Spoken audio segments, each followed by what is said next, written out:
What is up guys, and welcome back to SP Vids. In this video I'm going to be talking about old gear, and I'm going to be talking through the pros and cons of having old gear and whether it's worth investing. So I think for beatmakers particularly, old classic gear it kind of has a real draw to it because a lot of our heroes use this gear, so we kind of want to emulate those sounds and emulate those workflows by picking up the same gear as that they have.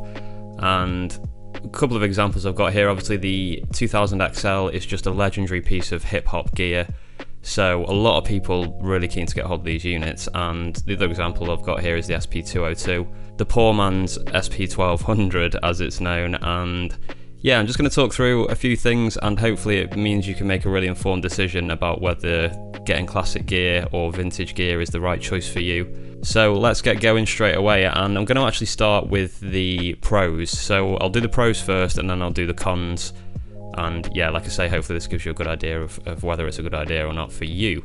So the pros, well, first of all, I've just mentioned it briefly in the introduction that we obviously want to try and emulate the sounds of the classic beatmakers from the golden era and beyond that.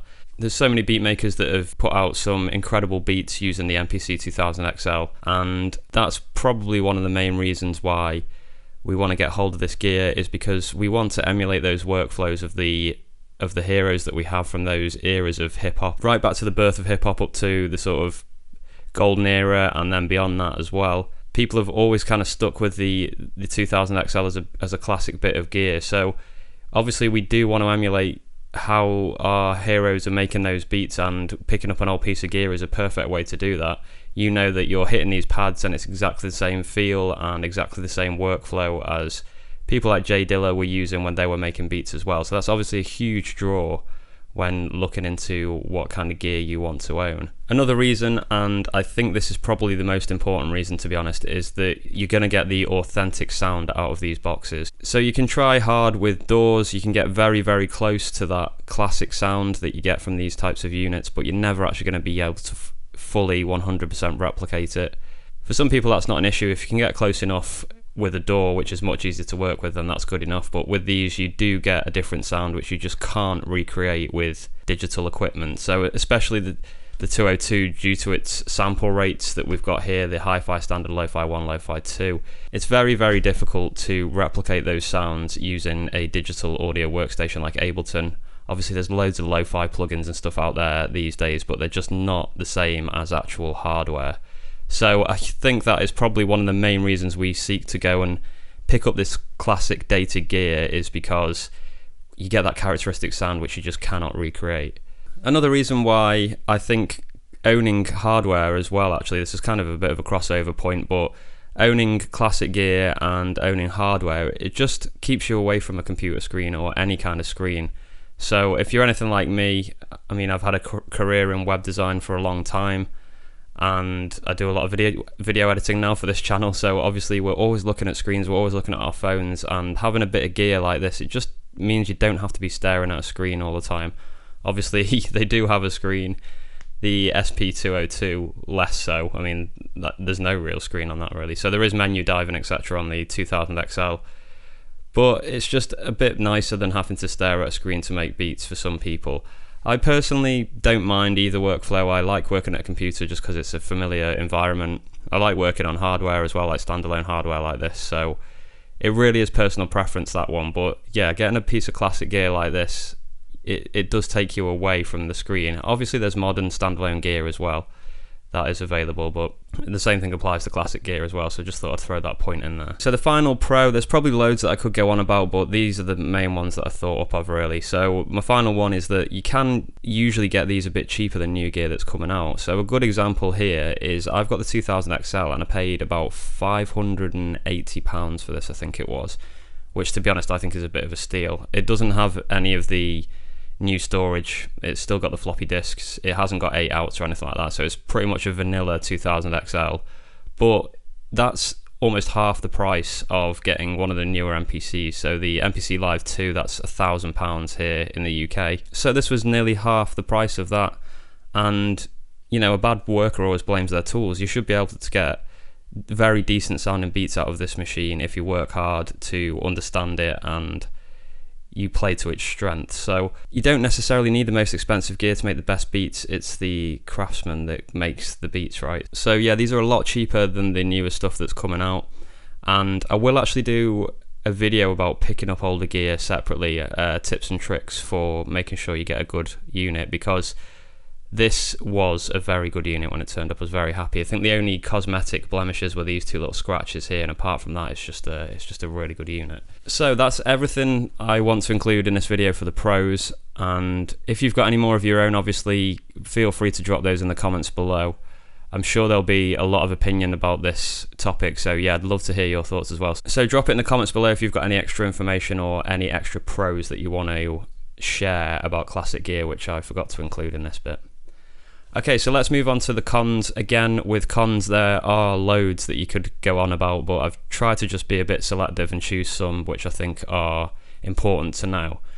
So, the first one, the first 2 points actually, these probably link in together. So, the first point is that these can be slow and difficult to use, these older machines. I think particularly the 2000 XL, to be honest, I've really not got into this unit that much, just because it is quite a tedious unit to use compared to the likes of Ableton.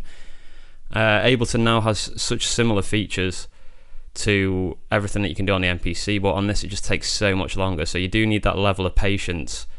And this unit in particular I think is very fiddly. You know, if you're trimming samples, you're having to do it on a not very good LCD screen, or is it even LCD? I don't know what that type of screen is actually called. It's not LCD probably.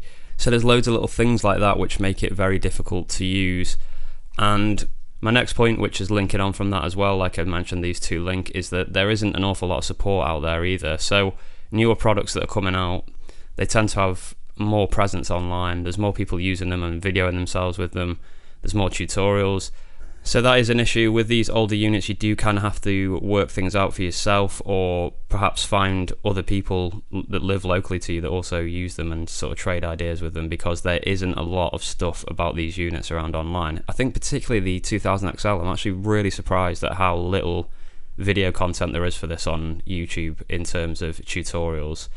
So I will actually be trying to get back into the tutorials for this. I did start from the sort of ground up going through this whole unit, so I do need to get back on with that series. So yeah, the overlying point of that really is that there isn't a lot of stuff around for this unit, and you will have to be digging through the manual, which is huge, and working out how things work yourself. Okay, one of the more obvious points for the next one is that if you're buying older gear, it's not going to come with a warranty unless you've bought it from some kind of like reputable used gear shop, for example. Maybe they will give you like a 6-month warranty. So this is off eBay, this unit, so obviously as soon as it turns up, if I find anything wrong, I could probably file for false advertising and get a refund and send the unit back. But generally speaking, you can't really do it. It's sold as seen. So with this unit, everything was working absolutely fine, and that was brilliant, so I have no problems with this whatsoever. But yeah, that is something that you really need to think about when you're getting older gear. If these things break 6 months, 8 months down the line, there's nowhere to phone up and say it should be covered under warranty. You're going to have to seek out someone that can do repairs for these particular units. So if you are in the UK, actually, there is a guy on Instagram, I think he's called JazzCat, so he does MPC repairs. So if you want someone to repair your MPC, he might be worth looking up and speaking to. But yeah, if you are thinking about getting a classic piece of gear, it would be good to know beforehand that you've got someone that can actually fix this unit for you if it happens to break.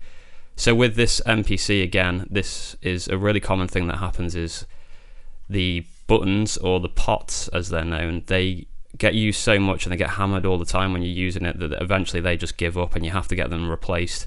It can be done yourself if you're relatively confident with soldering and replacing things and opening up a whole unit. If you don't mind doing that kind of thing, you can probably repair it yourself. But yeah, I've got a 2500 in bits in the corner of my room over there because all the pots went. I wanted to change them.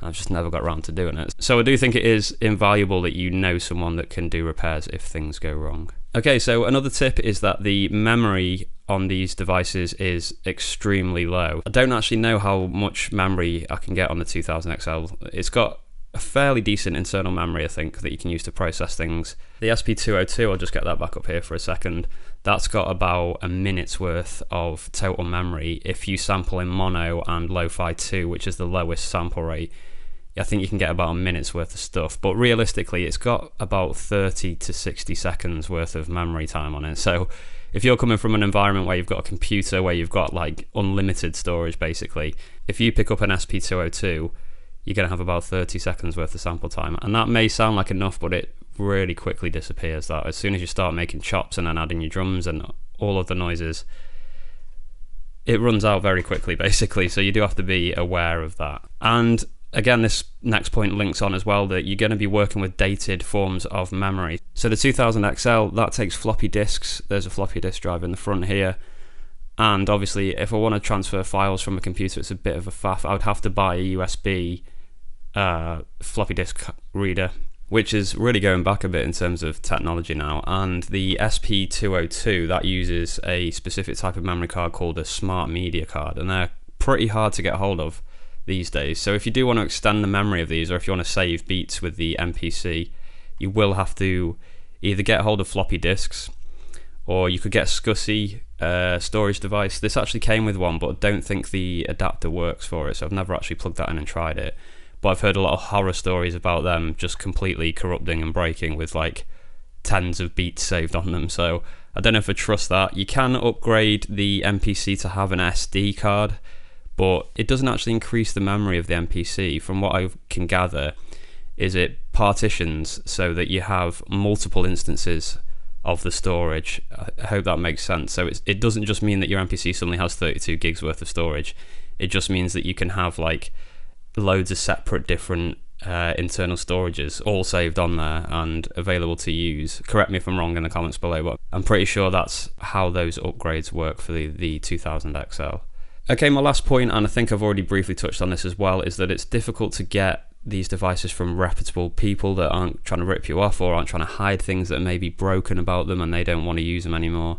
So as I mentioned, I will do another video about this, but that's just another thing to consider, is that it's hard to get these from a reputable source, basically, is my point with this one.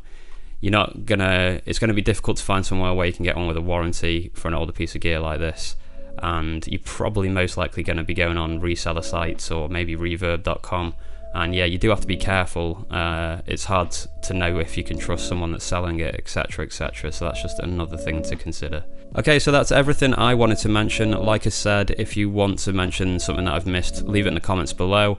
So there is definitely a certain charm to older gear, something about the sound of them, the fact that our heroes in hip-hop use these exact devices to make some amazing music. So it is entirely up to you. I think classic gear is good, and you do tend to be able to find people that can fix issues for them, etc, etc, like I've already mentioned JazzCat on Instagram. So don't let that put you off too much, but yeah, I think those points that I've raised are really worth considering before investing. If you want to support what I do, don't forget to head to spvids.com and pick up some lo-fi drum packs. That really keeps me going, doing what I'm doing here. That's my main source of income for this channel. So if you could please go over and have a little look and see if that's something you're interested in, I would really, really appreciate it. There's a link in the description below, and there's a discount code as well for everyone that's seen this video on YouTube, so don't forget to use that at the checkout. Thanks again to my members for the continued support that they give me every month. And again, if you want to become a member of the channel, just look at the link in the description as well. Keep making beats, guys. I'll be back with more content very soon.